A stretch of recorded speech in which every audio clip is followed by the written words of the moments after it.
Quiero ya a esta hora de la mañana darle la bienvenida a Gustavo Manrique, ministro de Medio Ambiente y Agua. Gracias por estar con nosotros esta mañana. Gracias, Liz, a ustedes por la invitación.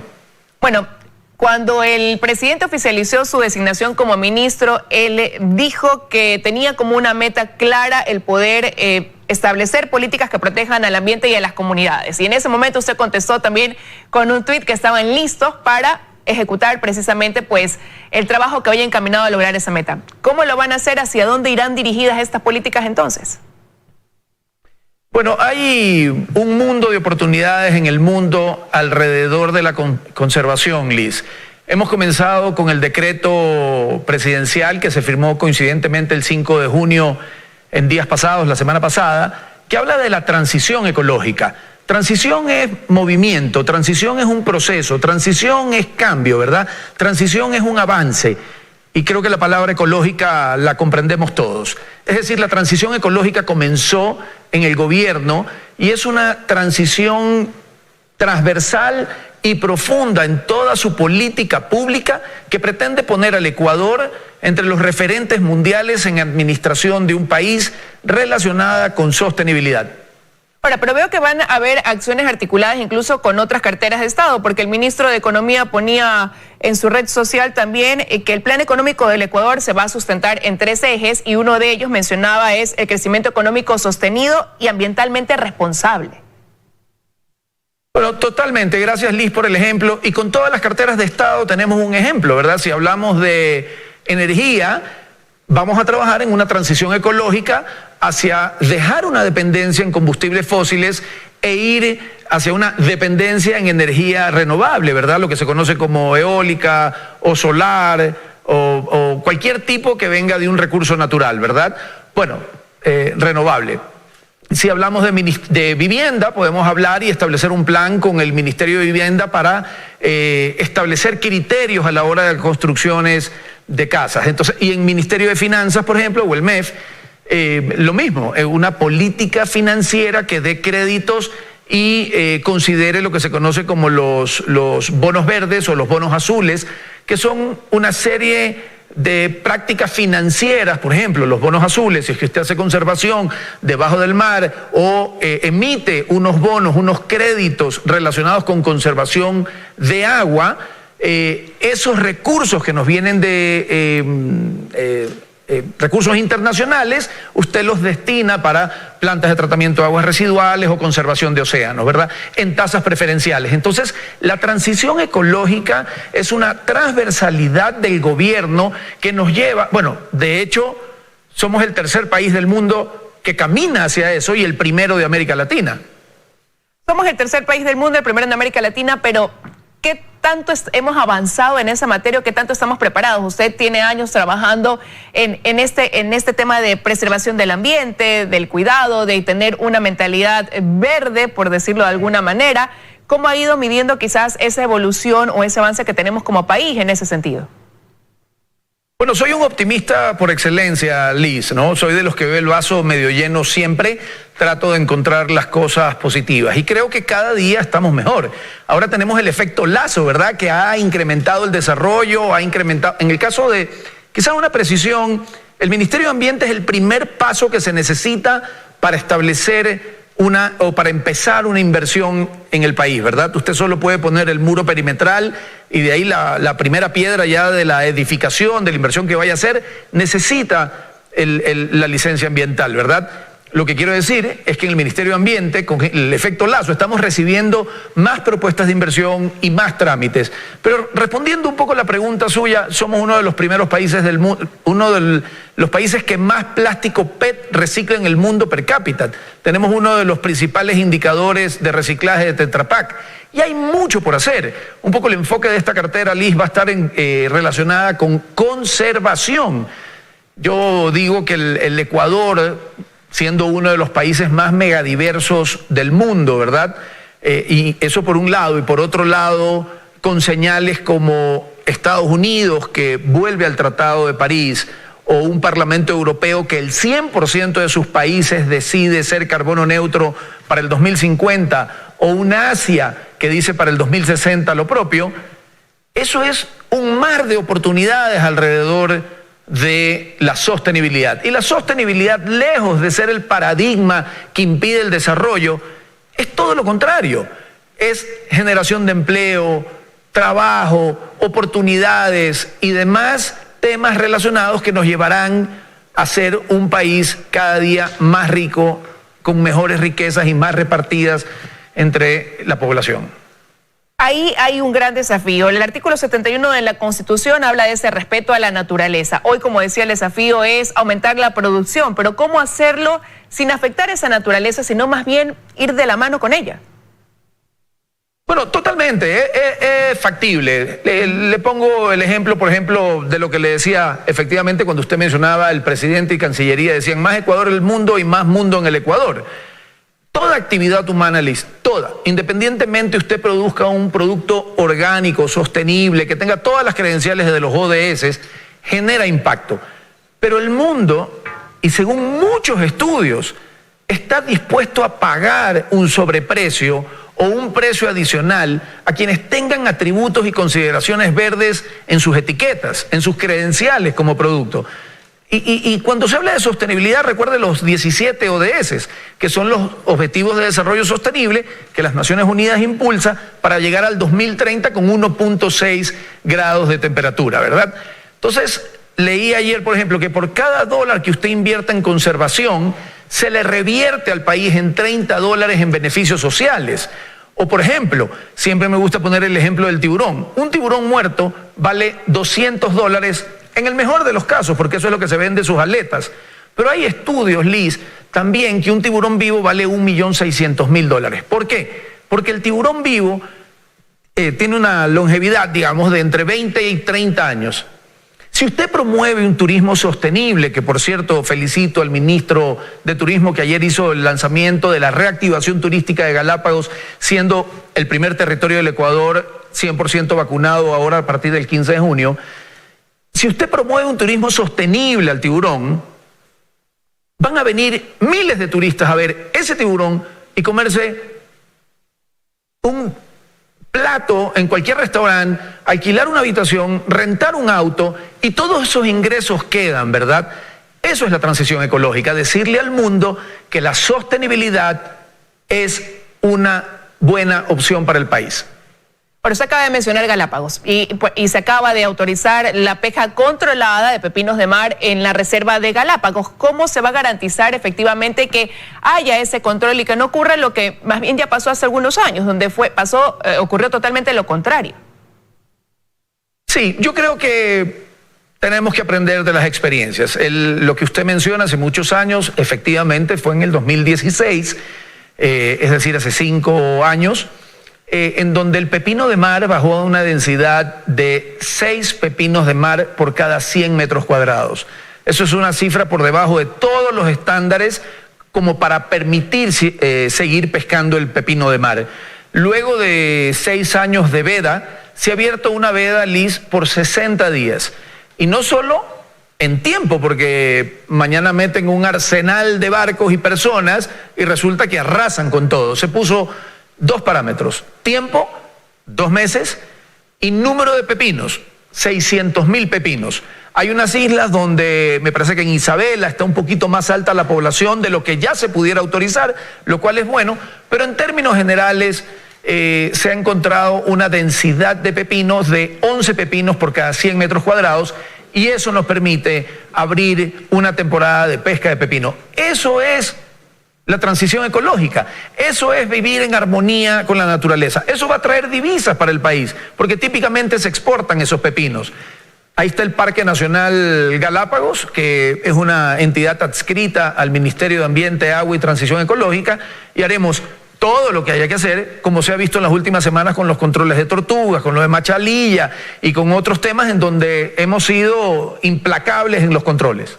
¿Y qué opinión le merece este análisis que se hace desde algunas perspectivas de ampliar o expandir esa reserva marina de Galápagos? Lo que dicen algunos científicos incluso que podría beneficiar a diversos sectores, entre esos el pesquero, por ejemplo. Sí, es un tema muy sensible, Liz, es un tema que hay que analizarlo desde diferentes aristas. No es solo un tema de conservación, probablemente es lo más importante, no tengo duda al respecto, y no tengo duda al respecto en el que todos los sectores involucrados en esto vamos a coincidir que lo que queremos es la conservación. Pero en este gobierno de la transición ecológica hay que considerar muchos aspectos relacionados con eso. El impacto social. Digamos que si nos vamos de 40 millas a 200 millas, hay barcos que no van a poder llegar a las 200 millas. Entonces hay que hacer una transición social al respecto, ¿verdad? Y en materia económica, ¿qué pasa cuando esos ingresos ya dejan de entrar vía el sector pesquero? Entonces hay que considerar el aspecto de conservación, el aspecto social y el aspecto económico. Y otro de los temas quizás sensibles que también demandan su postura, ministro, es lo que tiene relación con el extractivismo y las actividades mineras, sobre todo en las zonas protegidas. Un tema que está en permanente análisis, se realizó incluso una consulta popular. ¿Cuál va a ser la posición de la cartera de Estado que usted representa ahora? Sí, gracias, Liz. Lo primero que me he propuesto es: hay que hacer una separación entre consulta popular y consulta previa. Efectivamente hay una consulta previa que a mí me gusta mucho, porque la consulta previa básicamente lo que habla es de consultarle a la comunidad impactada o relacionada con el extractivismo si lo quiere o no lo quiere. Yo me atrevo a pensar que la mayoría dirá: bueno, yo sí quiero salud, yo sí quiero empleo, yo sí quiero carreteras, pero si me van a poner la mina detrás de mi casa, evaluémoslo bien. Entonces, la consulta previa, y yo le añadiría una palabra adicional, Liz, que es la consulta previa vinculante, ¿verdad? Entonces, ese es un elemento que el presidente Lasso ha ofrecido y se lo va a cumplir, en la que se va a realizar ese instrumento para saber la comunidad en donde se impacta con el proceso de extractivismo, si lo quieren o no, número uno. Número dos, efectivamente, Liz, entrar con una mina o un proceso de extractivismo en una zona protegida, yo creo que es una contradicción de un gobierno de la transición ecológica. Así que en relación a eso, pues la postura del ministerio y evidentemente del gobierno, extraer en una zona protegida es una incongruencia absoluta. Pero hubo esta consulta el 7 de febrero, hubo un pronunciamiento en torno a ese sentido. Hace algunos días usted y el presidente de la República recibieron a una comisión, organizaciones de ambientalistas que iban precisamente a pedir que se agilite lo que se resolvió pues el 7 de febrero pasado. Sí, sin duda, eso está siguiendo su curso normal y hay que respetar. El pueblo dijo no, y eso es lo que hay que respetar. Ahora, hay términos que ya se comienzan a hacer familiares en el país: economía circular, economía verde, usted ya mencionaba el reciclaje. El trabajo en ese sentido, para fortalecer aún más lo que cada uno de estos términos trae consigo, ¿cómo lo van a encaminar? Bueno, hay un proceso de educación, ¿verdad? Lo primero es tomar conciencia, Liz, del impacto que generamos cada uno de nosotros.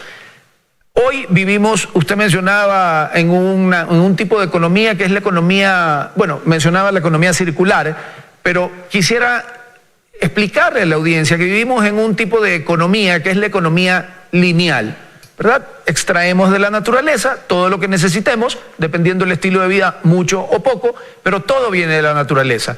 Va a una fábrica donde se produce, se le agrega valor, se distribuye, y esto se está enterrando. Entonces, la basura es un error de diseño. ¿A qué me refiero con esto? En el que o el producto hay que diseñarlo de manera diferente para que no genere tanta basura hacia el final, o en su defecto, si no ha habido ese proceso de transformación ecológica del producto que se vende, esta basura hay que evitar que vaya a un relleno sanitario, que solo el 5%, entre paréntesis, de las ciudades del mundo, la basura va a un relleno sanitario.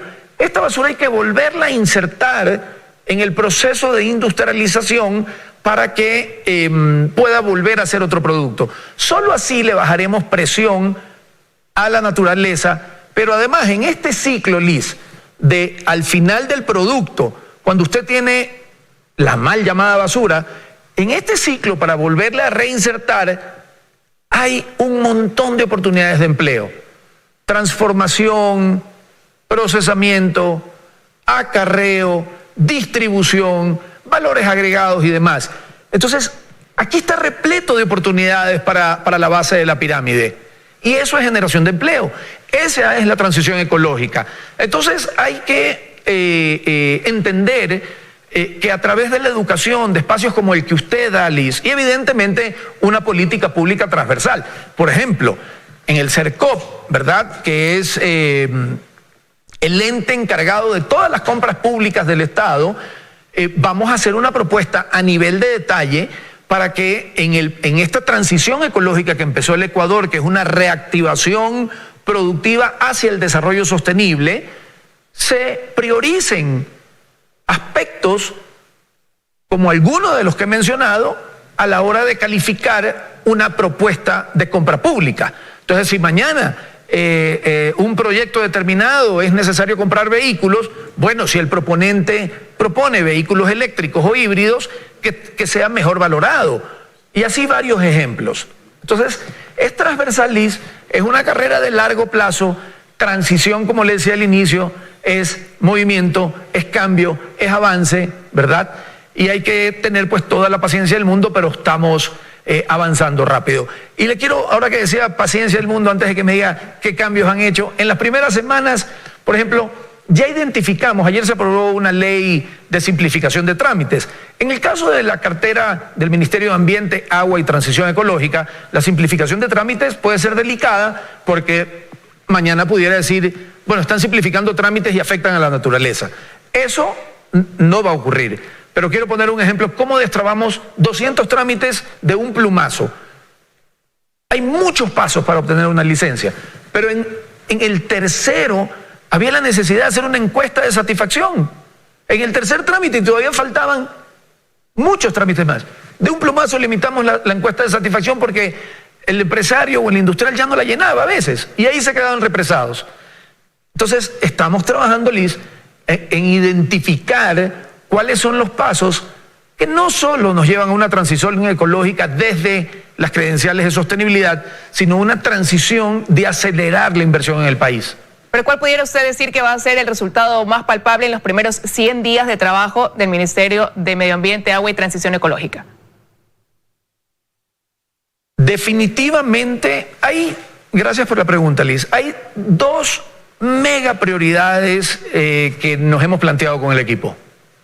La respuesta a su pregunta es identificar la forma de desburocratizar todos los trámites que tienen frenada la inversión en el país. Insisto, como decía al inicio, el primer documento que necesita el país para una inversión es la licencia ambiental.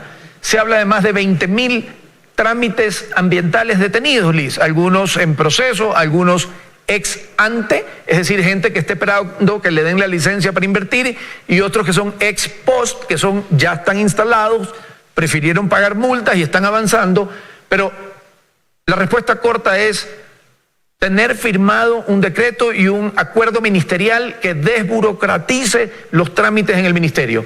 Y la segunda prioridad, le decía, pues muy arriba, muy digamos a gran escala, las prioridades de la cartera es trabajar en la conservación de nuestra biodiversidad para sacar provecho en esta transición ecológica que organismos de cooperación, países, ONGs, empresas que están dispuestas a apoyar a países que tienen una política de conservación como el Ecuador. Quiero agradecerle, ministro, que nos haya acompañado esta mañana ampliando los detalles de hacia dónde apuntan en el trabajo durante estos 4 años frente a esta cartera de Estado. Gracias por haber estado con nosotros. Gracias, Liz, a ustedes.